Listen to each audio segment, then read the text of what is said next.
आज आपण green chicken कलेजीची recipe पाहूया। सर्वप्रथम ग्रीन कलेजीसाठी आपण वाटण पाहून घेऊया। इथे बघा मी भरपूरशी कोथिंबीर घेतली आहे। एक ते 20 ते 25 लसूण पाकळ्या, 2 इंच आलं, थोडीशी पुदिन्याची पानं म्हणजे आपल्याला उग्र वास राहणार नाही।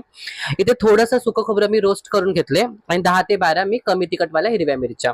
आता आपण याचं वाटण करून घेऊया। ग्रीन वाटण म्हणून तयार आहे। आता आपण पॅन मध्ये 4 चमचे तेल तापवून घेतले।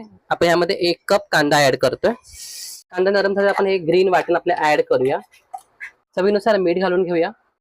थोडंसं पाणी ऍड करून आपण झाकण देऊन हे शिजवून घेऊया। वाटण छान शिजलेलं आहे, तर्री आलेले वाटणाला। या ठिकाणी मी अर्धा किलो कलेजी स्वच्छ धुवून ह्याच्यामध्ये ऍड करतोय। छान असं मिक्स करून घेतलंय। आता हे झाकण देऊन 10 मिनिटं आपल्याला वाफवून घ्यायचंय। कलेजी शिजलेली आहे। आता आपण याच्यामध्ये 1 मोठा चमचा गरम मसाला किंवा तुम्ही चिकन मसाला देखील ऍड करू शकता।